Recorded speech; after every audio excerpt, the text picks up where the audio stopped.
Right, now I'm going to introduce Dave Burke, who's the founder and director of the Vaccination Station, a registered non-profit organisation that promotes vaccines, public health and critical thinking. He's a Christadelphian from Adelaide in Australia and has published a book called Servants of the Lord. Thank you, Dave.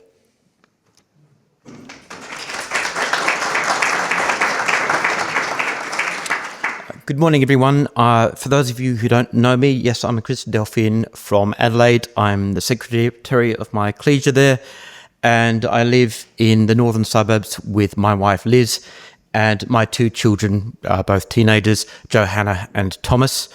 I am very grateful to the UCA boys for blessing me with the privilege of speaking with you here today. I have known Sean and Dale online for many, many years, and this weekend was my first opportunity to meet them in person, which has been a real pleasure for them. For me as well.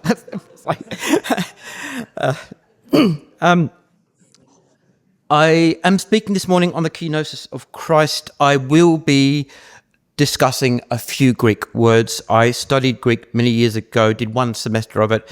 Horrible language, biblical Greek, horrible language. Don't ever do it. And I will be anglicising the pronunciation of some of the words I can't remember how to pronounce authentically. If you want to know how it's done properly, again, speak to Dale and Sean. They've got a far better grasp of the language than I have. And you will probably see them wincing and cringing as I make my way through this. The Kenosis of Christ is a pivotal concept in Christology. It's actually very simple, unless you are a Trinitarian, as is so often the case. And the critical passage is in Philippians 2.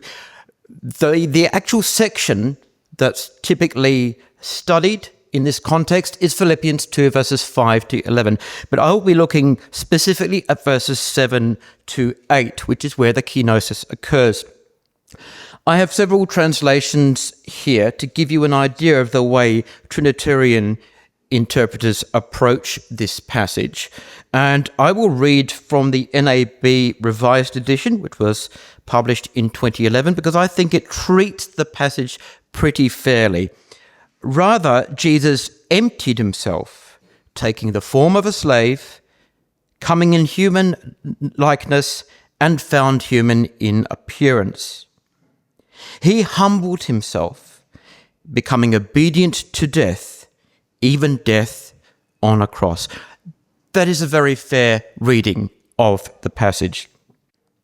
You'll notice there's an outlier here. The NET Bible makes a reference to human nature. This interpretation is theologically motivated, it is very deliberate, and it is completely unsupported by the text of the Greek. So let's take a look at the NET Bible footnotes and see how they attempt to justify that translation. They say the Greek term translated form indicates a correspondence with reality. Thus, the meaning of this phrase is that Christ was truly God. The expression, the likeness of men, is similar to Paul's wording in Romans 8:3, in the likeness of sinful flesh. The same word, likeness, is used in both passages. It implies that there is a form that does not necessarily correspond to reality. In Romans 8:3, the meaning is that Christ looked like sinful humanity. Here, the meaning is similar. Jesus looked like other men, note anthropoi, but was in fact different from them, in that he did not have a sin nature. The theological point being made is that Christ looked just like other men, but he was not like other men, in that he was not sinful, though he was fully human. Now that is the kind of roundabout, complicated explanation we've come to expect from Trinitarians. We're all familiar with this kind of weird language. What the NET Bible is doing here is justifying its translation of the Greek word morphe that's used here for form. And it's interpreting this word as a reference to Jesus' divine nature.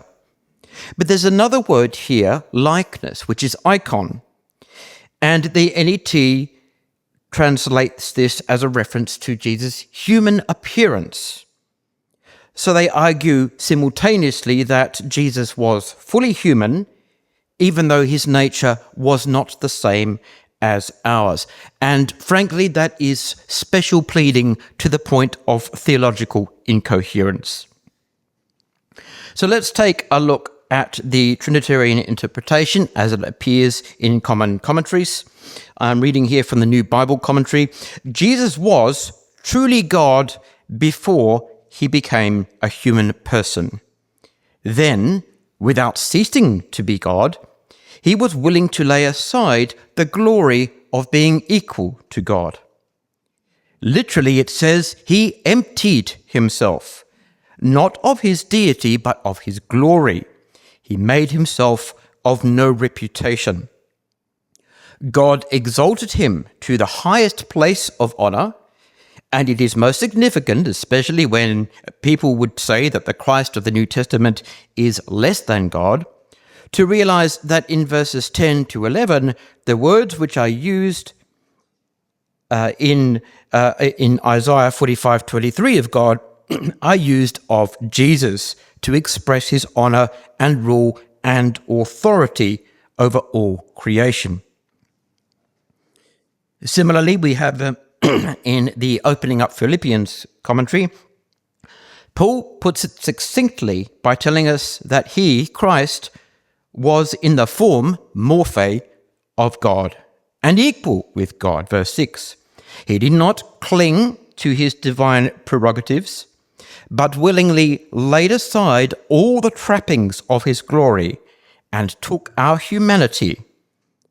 It is crucial for us to understand that in doing this, he did not cease to be God. God cannot cease to be God. He rather laid aside the glories and riches of heaven and the independent exercise of authority and added our humanity to his deity. So he was at once and at the same time fully God and fully man. Now let's look at the key words in the Kenosis passage, the key Greek words that Trinitarians have to work with to justify their interpretation. The first word is huparchon. Trinitarians typically understand this as a reference to Jesus' pre-existence. The next word is Morphe. Trinitarians typically understand this as nature or essence. Then there's harpagmos, which Trinitarians variously understand as grasped or something to take advantage of. And finally, kenosis. Trinitarians typically understand this as a reference to Jesus surrendering one or more of his divine attributes.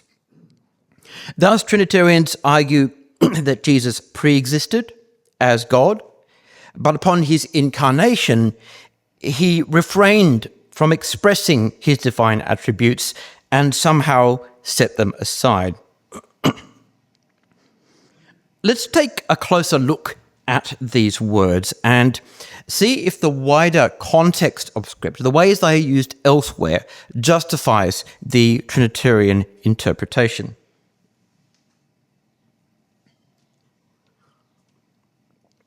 A closer look at huparchon shows us that it occurs many times in the New Testament. Luke 8:41, then a man named Jairus, who was, huparchon, a ruler of the synagogue, came up. Luke 23:50, now there was a man named Joseph. Acts 2:30, so then because he was a prophet.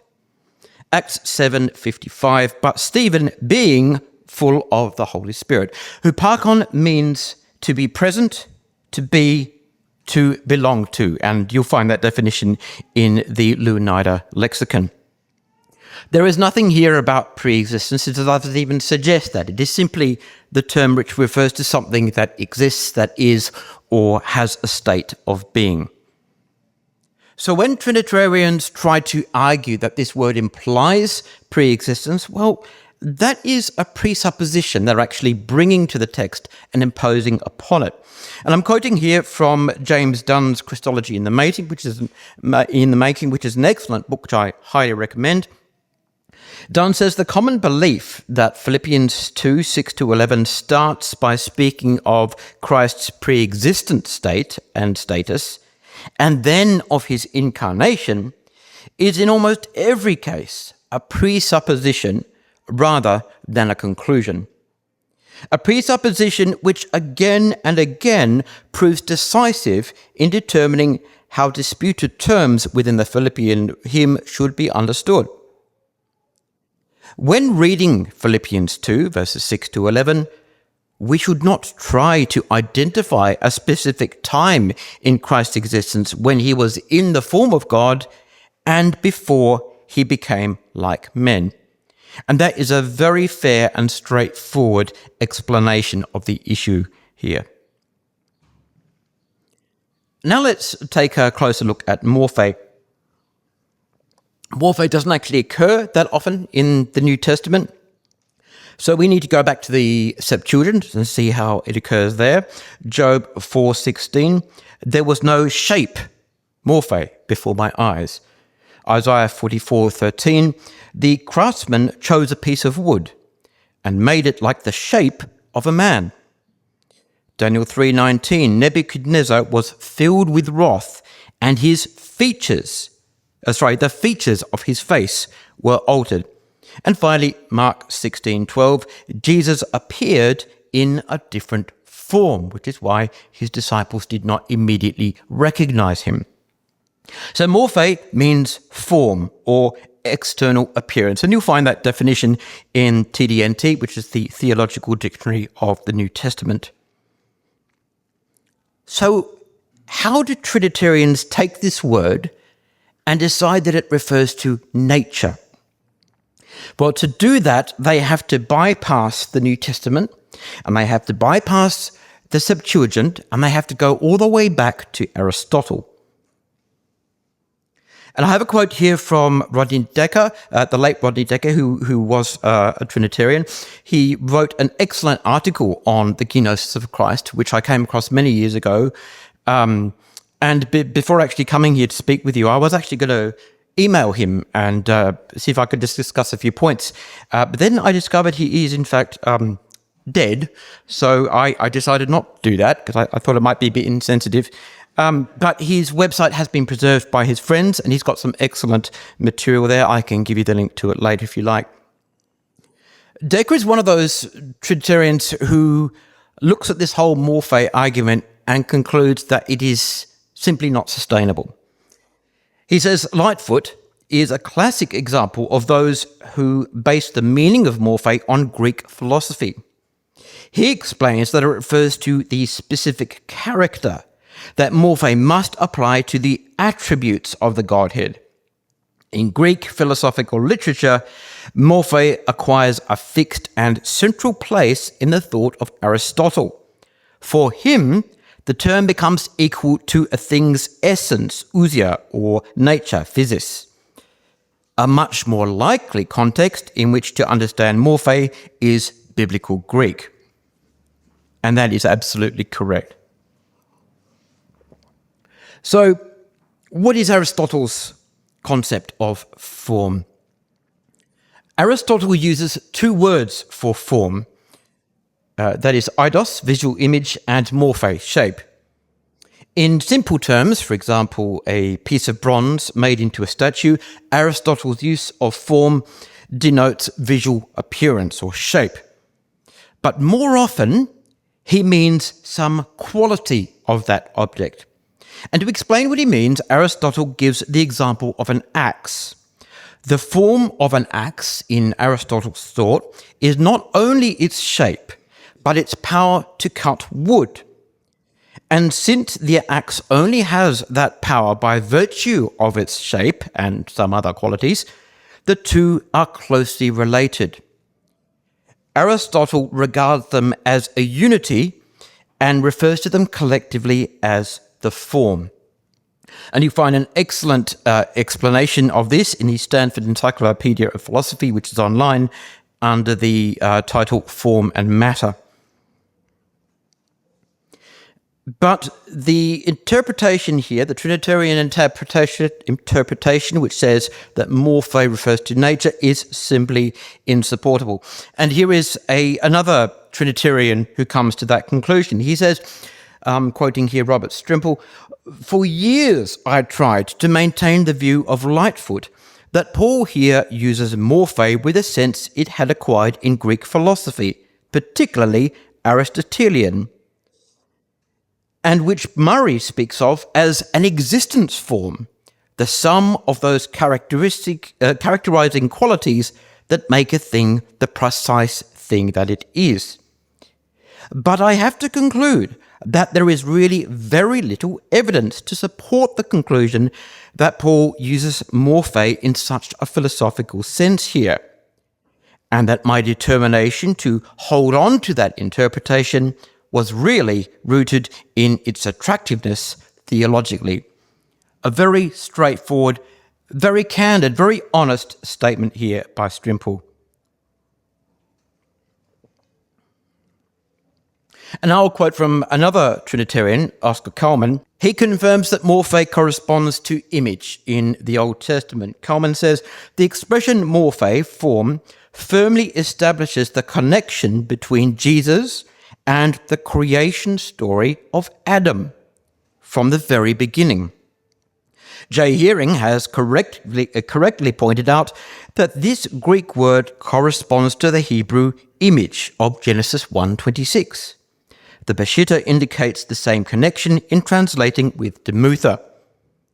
Thus, Morphe in Philippians 2:6 is immediately related to the concept icon, since the Semitic root word, or its synonym, can correspond to either of the two Greek words.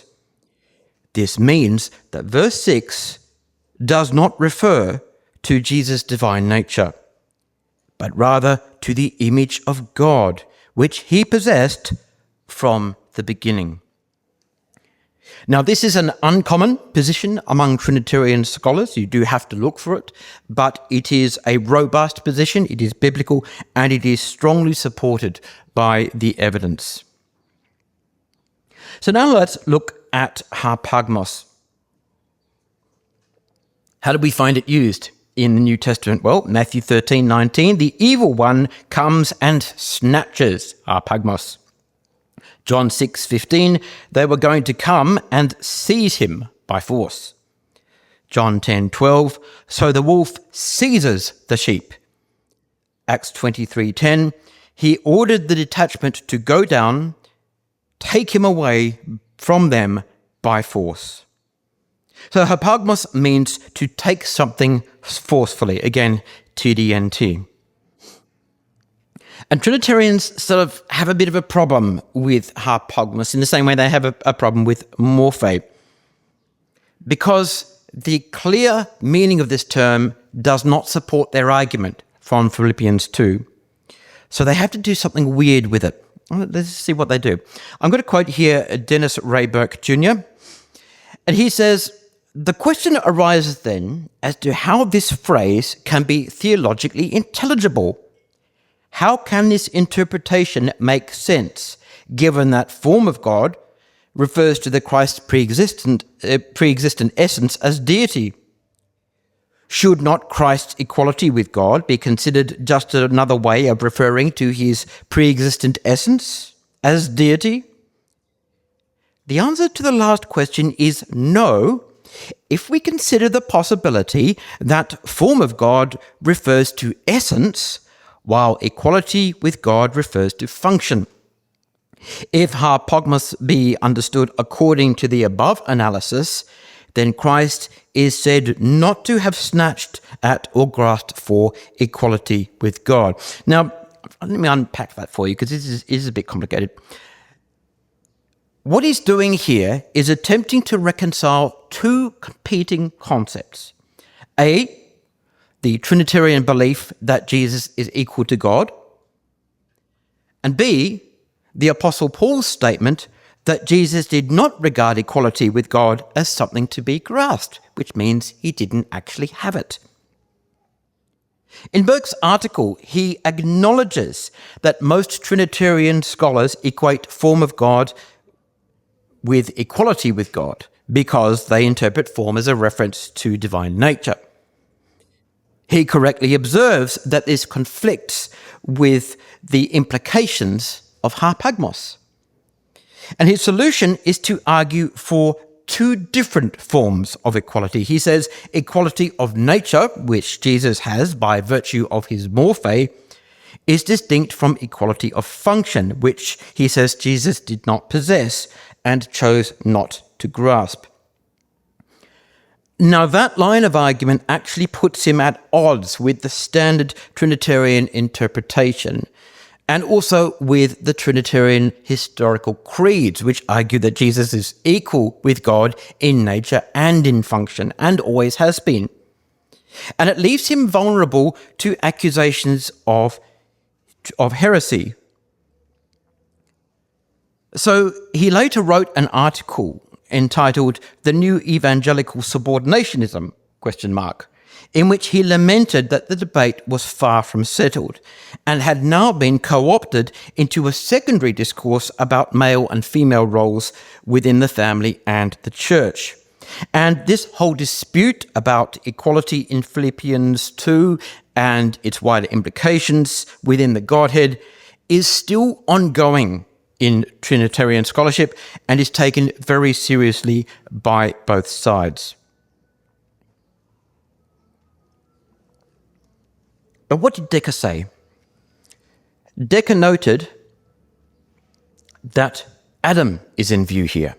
And why is that? Well, it's because harpagmos invokes the story of Adam. I'm going to quote here from Eric Chan. Eric Chan was a Unitarian from his book, The Only True God, a study of biblical monotheism.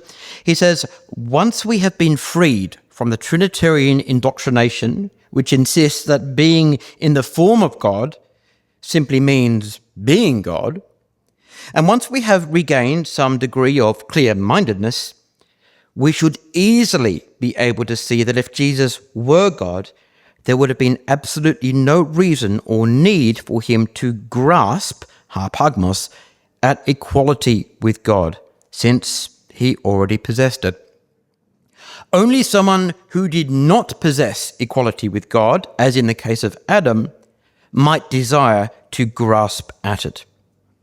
See, for example, Genesis 3, verses 5 and 6. So Paul's use of harpagmos in Philippians 2 is a conscious choice that recalls the sin of Adam, who grasped at equality with God. And this leads us to a concept called Adam Christology, which underpins the correct understanding of this passage.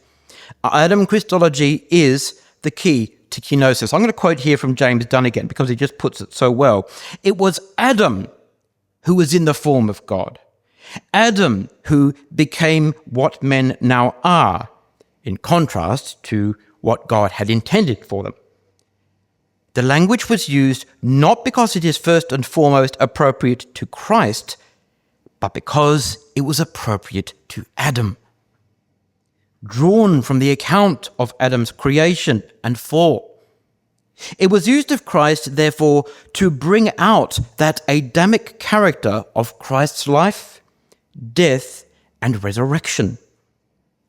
So archetypal was Jesus' work in its effect that it can only be described in language appropriate to archetypal man and as a reversal of the archetypal sin.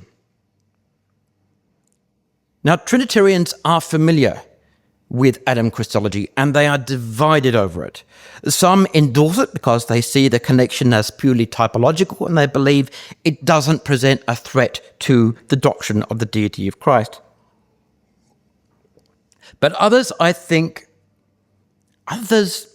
do reject it because I believe they rightly recognize that it has fatal implications for Trinitarianism and the basis for Pauline soteriology as they understand it.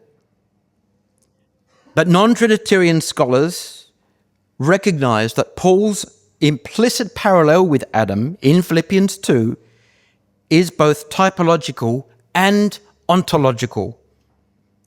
It only works if Jesus and Adam are both mortal men, made the same way, and not divine.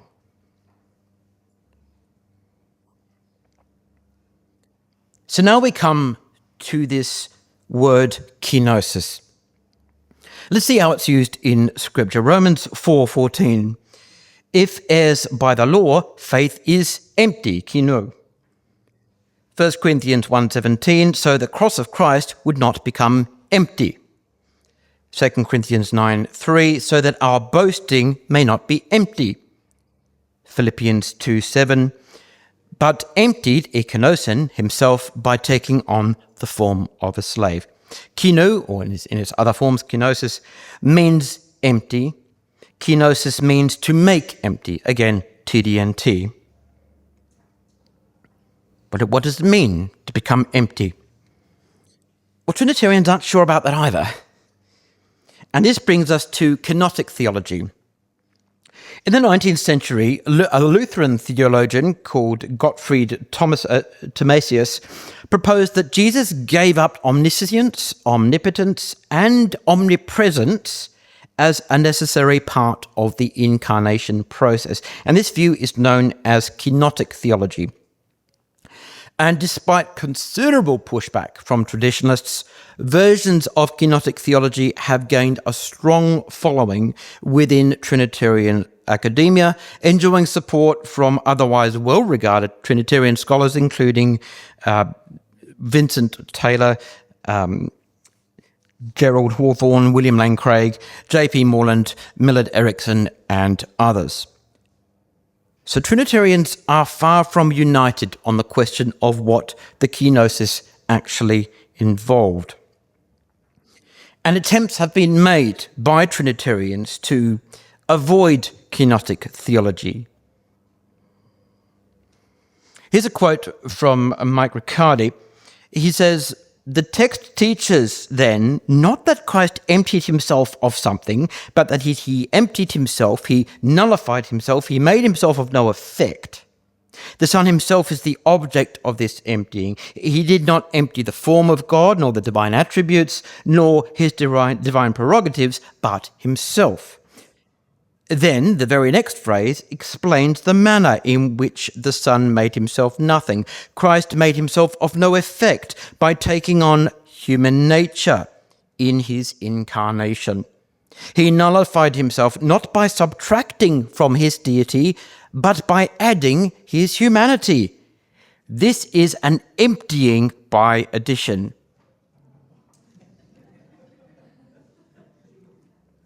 Well, Riccardi here proposes a radical variation on the traditional interpretation of the kenosis, insisting that Jesus did not give up any aspect of his deity, and we can see that he does this to avoid the heretical implications of kenotic theology.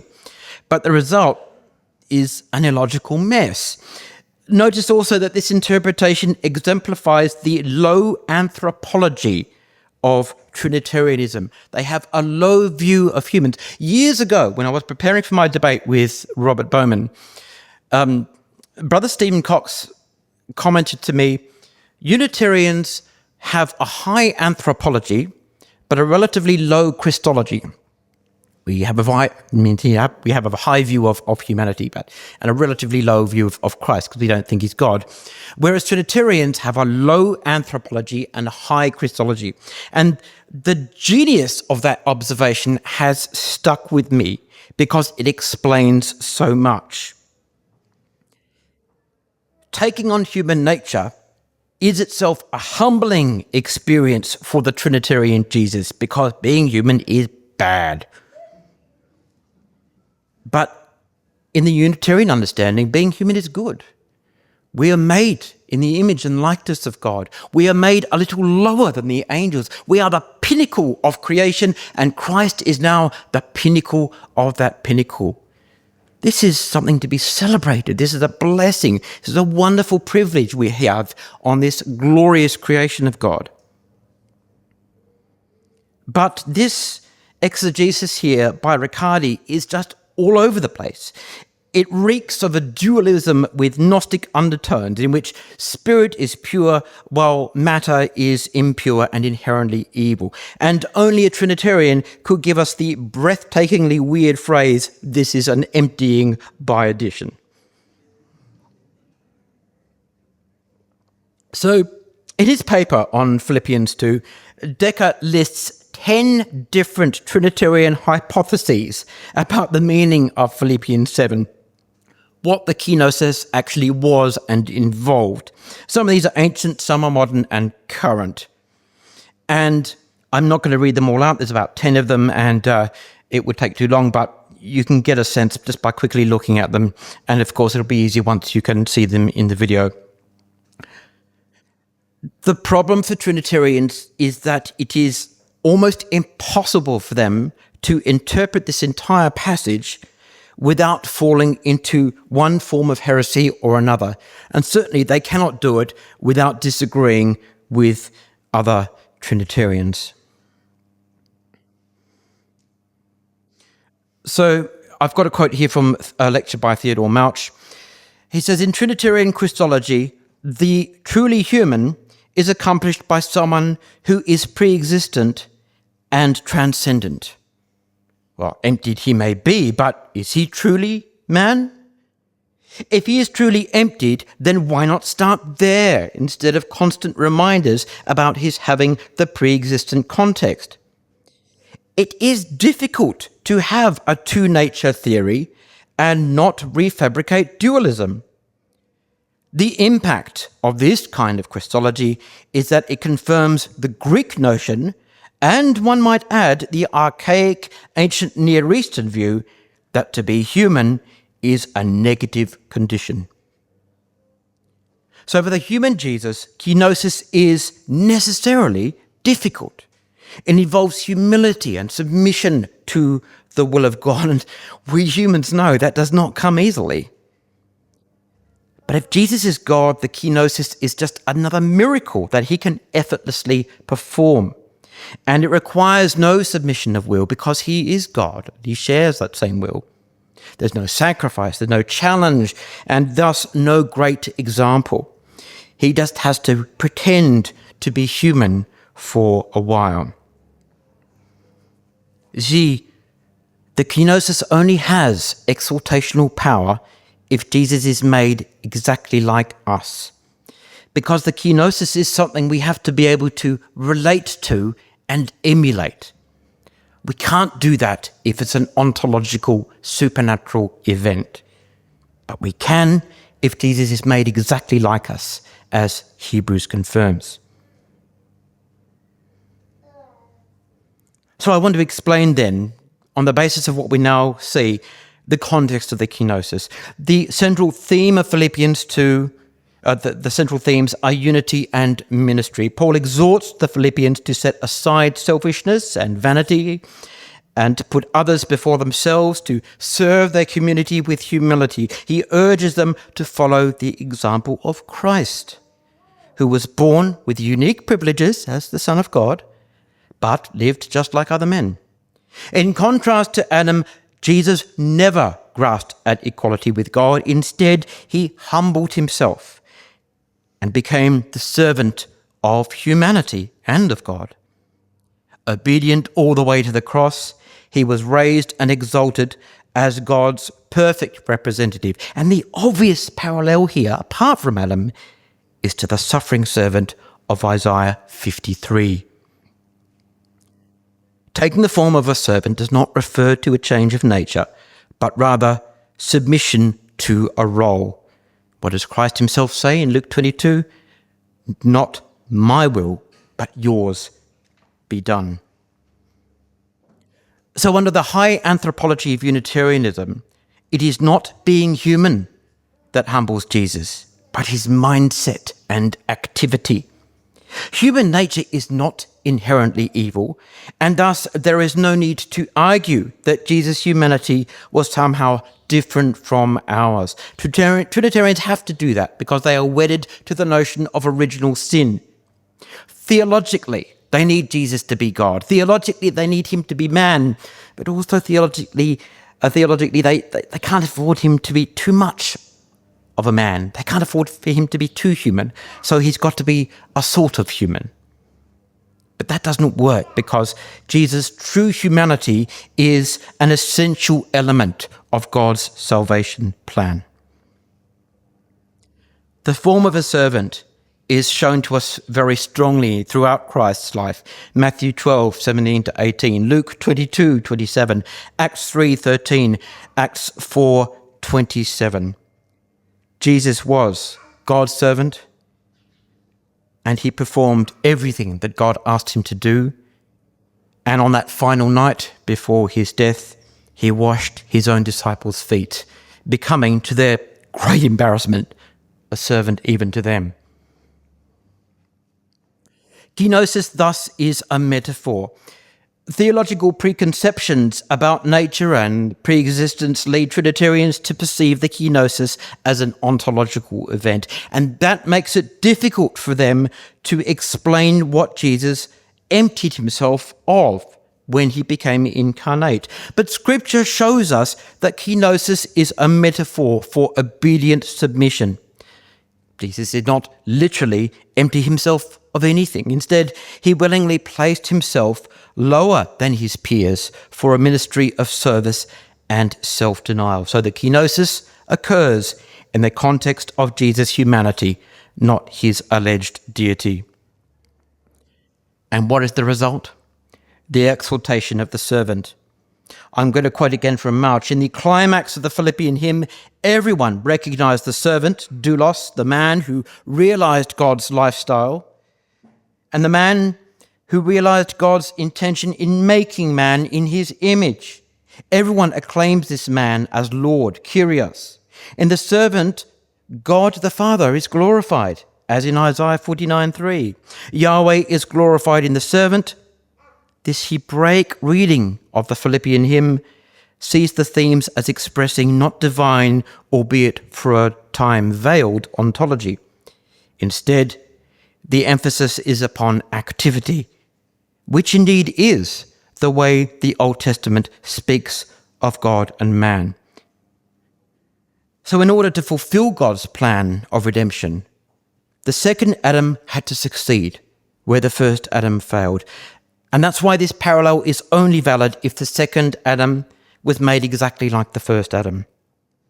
And that's also why the success of the second Adam was only made possible with divine assistance. Adam was humbled because he grasped at equality with God. Jesus was glorified because he humbled himself. And the name that is above every name is Jesus, as we're explicitly told, not Yahweh, as Trinitarians often claim. I'm just going to leave you now to ponder on the kenosis, a Unitarian reading, as I've summarized here in my own words. And I hope that by meditating on it, you'll gain a greater appreciation for Christ's sacrifice, his ministry, and the example that Paul invites us to follow.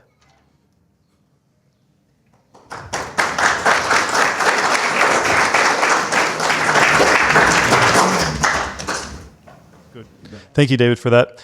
I wanted to ask you if you see any parallels between Isaiah 53:12, he poured out his life unto death, and the kenosis of Christ. I would have to be reminded of the wider context, but if we're talking about the suffering servant, then absolutely the parallels are very clear. The whole point was that Jesus knew in advance where his mission would end and what it would involve, and he never shied away from that. And I think the Garden of Gethsemane, his prayer there, his appeal there, where he's at his most vulnerable in the entire New Testament, it's a very difficult passage, I find, to read, because Jesus there is trembling on the brink of horrific suffering, incalculable pain, and we see that there's a part of him that just does not want to do it this way. And he says to God, if there's a way to do it that doesn't involve that, can we do it that way? But if that's what it's got to be, then I will submit to you. And yeah, so I do see that parallel very strongly, because the suffering servant knows that he's going to suffer. It's not something that's forced upon him, surprise, you're going to suffer now. it's something that he willingly submits to, and it's something he has to live with for years. And just as Jesus did, he sees it coming, and he can't escape it, and yet he commits to it. And that makes no sense if Jesus is God.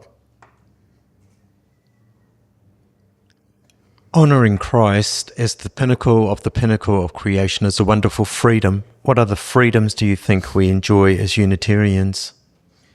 I think freedom from the dogma of original sin. I think that's a huge one, because that dogma underpins a huge amount of wider Christian theology. It's right at the heart of ideas like we've got to baptize babies in case they go to hell when they die. It's right at the heart of God actually hates everyone, and the salvation plan is almost like a reluctant decision that he's had to come to. And you see that particularly strongly in certain types of evangelical thought, in Reformed thought, in the works of Calvin. It is almost as if the motivation for the salvation plan starts with God's wrath against his own creation. And you have to appeal to God. God's wrath has to be turned away by the sacrifice. He's satisfied by this violent death that's inflicted on Jesus instead of being inflicted upon us. And I think that's a completely wrong emphasis, and it leads to a very negative theology. It also distances us from the Father considerably. The idea is that God the Father is the angry old God of the Old Testament. It becomes almost Marcionic. Marcion was a second century heretic who believed that the God of the Old Testament was different from the God of the New. He couldn't reconcile them. He thought the God of the New Testament was Jesus. So he says, well, the God of the Old Testament was a really unpleasant guy, but Jesus is a far more likable chap. We can get along with him. And he says, I'm going to make everything better. I'll have a word to this other God and we'll sort things out. And then in Catholic theology, Jesus himself is even further removed, because Jesus is now elevated. He's up there in part of this big, angry, wrathful concept. And so you can't even speak to Jesus correctly. You've got to go to his mum. So you've got to go to his mum and say, could you have a word to Jesus? And she says, oh, yeah, I'll have a word to Jesus for you. And then Jesus says, I'll have a word to Dad now and see if we can sort something out. And all of this takes you further and further away from a relationship with God. But we know from John's own gospel, John 3, that the salvation plan is motivated by God's love for his creation. And with original sin gone, that becomes glaringly obvious. Can you please elaborate further on the name that is above every name? Yep. Has someone got a Bible here? If someone just wants to flip open to Philippians 2. We're told he's been given the name above every name, that at the name of Jesus every knee will bow, etc., etc.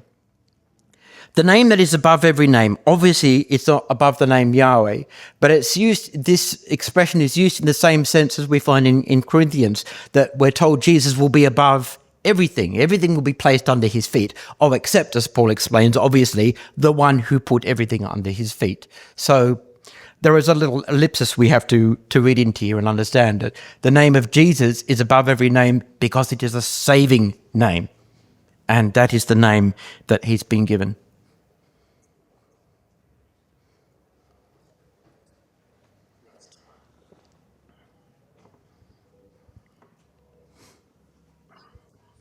In Philippians 2, in verse 7, we find the word ekenosin. It's the aorist, which is a simple past tense, as I'm sure you know. In your paraphrase on the screen, I think it's the word submitted that you use to render that. Yeah. One of the arguments that's commonly brought up against the Unitarian reading is that one needs to identify a single moment in time when this emptying occurred on account of the aorist tense. I wonder if you could respond to that. Well, I mean, I would argue that there were actually multiple times when Jesus very openly emptied himself throughout his service, his life of ministry. But the one that particularly stands out to me, or actually the two, washing his disciples' feet and submitting to the cross in Gethsemane. Emptying himself, particularly in Gethsemane, meant letting go and submitting to God's will. And that was the point at which Jesus had his very last chance to disobey, and he chose not to. So I would say those two events, if we want to choose an event, choose either one or both. That works for me.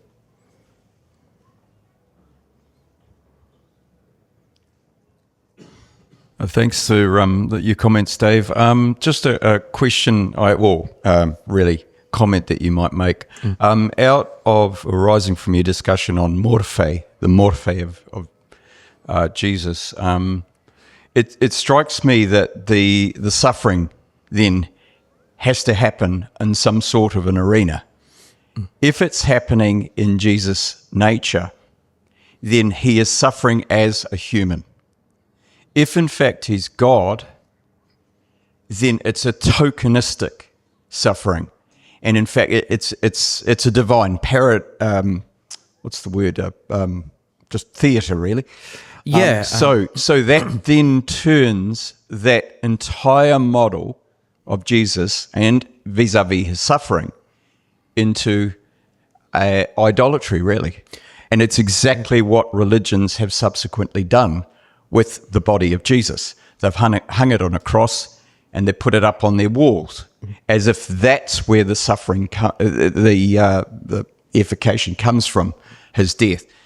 Exactly like Moses did, or should I say was done in Hezekiah's time with Nehushtan, the bronze serpent. Your comments on that? Yeah, I completely agree. And we've seen in previous talks on this weekend, this idea of Jesus experiencing one thing as God and another thing as man, and that this can be done because he has two natures, so we can just flick back and forth between them whenever it's theologically convenient to do so. It only works if we're talking about persons, not nature. A nature, an abstract nature, cannot suffer and endure and bear up under excruciating pain. But a person can, and only a person can. So the moment you try to use the two natures argument, it only works if you conclude that these natures are actually separate persons. If Jesus is one person with two natures, then everything that happens to him happens to both of those natures simultaneously, because they are shared by the one person. And if they are divided, then Christ himself is two different persons. You can't have it both ways. It's got to be one or the other. A nature wasn't crucified on the cross. A person was.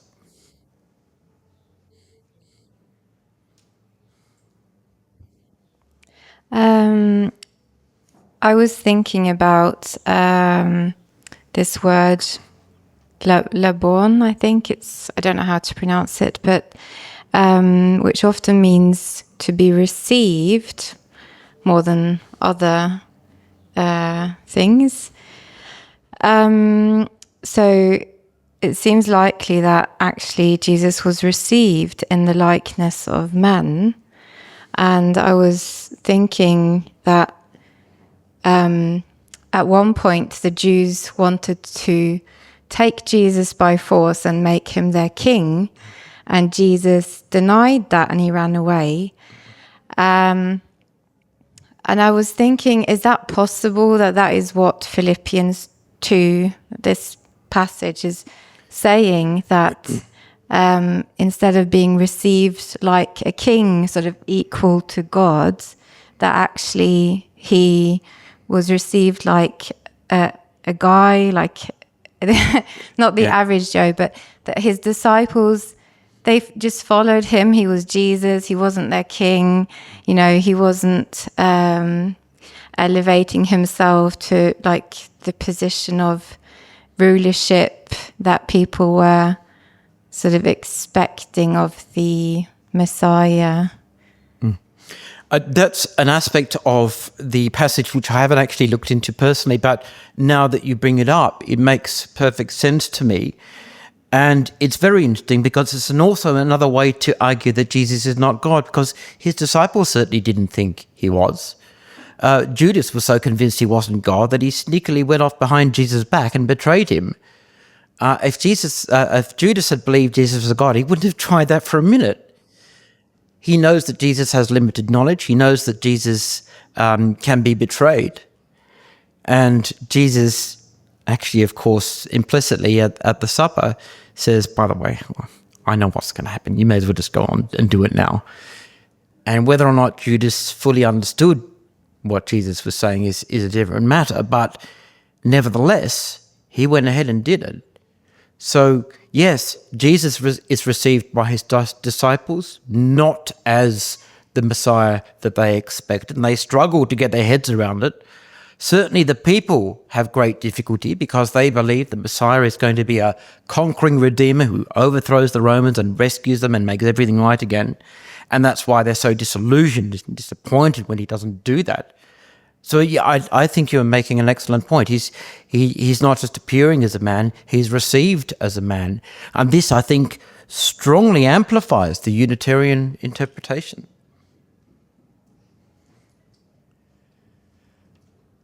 Are we alienated from God by nature? Are children born sinners? No.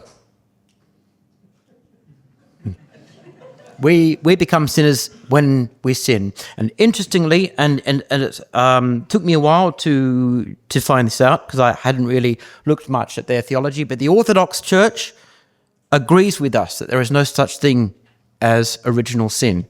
That is a critical point with which they disagree with the Western Church. And that is one of the reasons why their salvation theology is very different.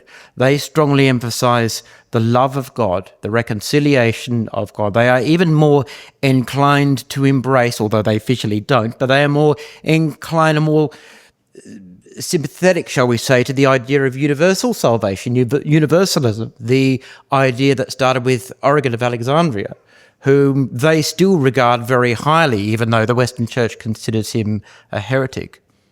So, yes, the moment you have this original sin idea, which appears very late, it's cooked up by Augustine of Hippo because he has a very guilty conscience, and rightly so, about the way he's been living his life.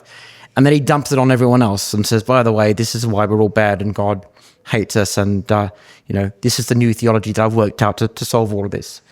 And then Calvin comes along and reads Augustine and goes, oh yeah, actually that makes a lot of sense. And oh look, Augustine talks about predestination in some way, and I'll put that together. And he makes a theology that's even worse, and even more horrible. So yeah, that's how it snowballs. But we must never feel guilty for being human.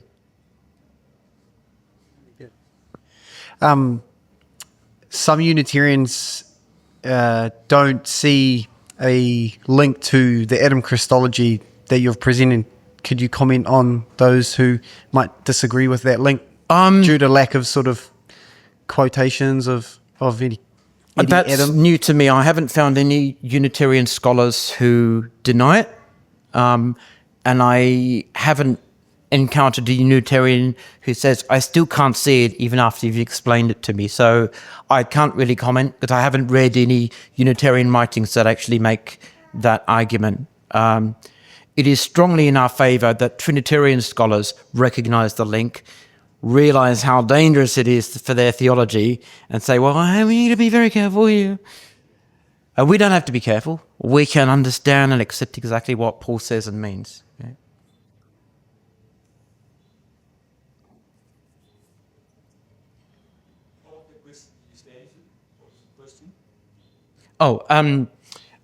What's my position on, or can I comment on Unitarians who don't believe that there is an obvious parallel here to Adam in Philippians? Yeah.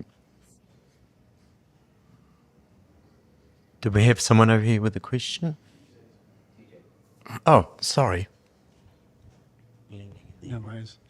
I just was wondering if you could comment. I mean, obviously we're focusing on a particular aspect, but what I think is interesting is that when you look at verse 5, the whole context of these verses is about let this mind be in you, which was in Christ Jesus, which coming back in looking at it through this lens, it's an impossibility. If you're talking about a God. Yeah. And so just putting, I guess, the actual lesson back into what Paul is getting at to the Philippians about this mind. Yeah, I think that's an excellent point. And again, it goes back to what I said earlier, that the passage only has, and the kenosis itself only has exaltational power if it is something that we can relate to and emulate. Paul doesn't say, you got to have the same mindset as God the Son, who although he pre-existed as God, did this and this and this. Philippians go, how am I supposed to have that mindset? What even is that? I don't know. I'm not God. How am I supposed to do that? Paul doesn't say that, and it would make no sense if that was what he meant. The Philippians can't get anything out of that. Jesus has to be fully human, properly human. And we've seen from the quotes I've presented how desperately Trinitarians try to argue that Jesus is human, but careful, not too human. It just doesn't work. They even know unconsciously, or even consciously to be honest, that their Christology here has significant issues. And that's why they have to invent increasingly complicated and precarious ways of building a bridge over this little awkward human-shaped lump in the passage. And that's why they end up arguing with each other over Kenotic theology and its implications, and then Adam Christology and its implications, and Morphe and its implications, and, well, every other significant word in this passage and its implications. And then they have the gall to turn around and goes, well, you guys don't understand what this really means. I know Michael's trying to pull us to a close, just following on from what TJ just said and what you've said about Eastern Orthodox. I understand they have a concept labelled as theosis. Yes. So which is that main distinction between the East and the West to some extent, the idea that perhaps you might be able to follow the example of Christ? Or? Yeah, theosis in Orthodox theology means acquiring divine nature, which to us means being made like the angel, which is what we understand. And I believe it's the same word that's used by Peter in one of his letters, where he says that we might become partakers of the divine nature. The Western Church does not like this idea. They have to tiptoe very carefully around the word theosis because they think it's too much like humans becoming gods in the Greek sense. If you look at Western Trinitarian exegesis of that passage and that word, they have to work very hard to argue it doesn't mean what it very obviously means. But the Orthodox Church does not shy away from that. They say theosis is exactly what it is, and they are right about that. Thank you, Dave. That was really good. A while back you said it makes no sense to say that a nature suffered. That's exactly right, given what Trinitarians usually mean by nature. What's so strange is when you go way back in history, I've seen a couple of quotes from, I think it was some early bishop of Rome. He actually says the human nature of Christ was crucified. So thinking of natures as persons. And it's clear that this is what Origen thinks. He thinks there's the man, and he could call that the human nature. And then he thinks there's this eternal divine person, and they're kind of invisibly joined at the hip. There's just two of them. And Jesus is for the earthly, dim watt bulb people who aren't very smart. Jesus is for them, people who focus on things they can see, and the unseen divine logos is for spiritual guys like him. It's crazy, but yeah, he's actually got two of them. That's very interesting. And I believe we were talking, I'm pretty sure it was you I was speaking with yesterday. Very interesting to find that in the early church fathers, Philippians 2 is not used as an argument for the deity of Christ. This idea emerges very, very late in Christian theology. I think, Dale, you said it comes in around the 18th or 19th century even? Yeah. But the argument certainly just isn't there in the early church fathers, because as weird as some of them were, they knew what these Greek words really meant, and they didn't mess with them. And it's only much later, as the church becomes increasingly westernized, that these passages are seized upon and poured over, and arguments are made. I think probably around the Reformation era or a little bit earlier is when the Philippian hymn starts to be used for this purpose. I can't remember any examples offhand. And then finally, in the 19th century, this interest in Kenotic theology and what its implications are starts to excite Trinitarian scholars, and they realise it's even more problematic than they thought.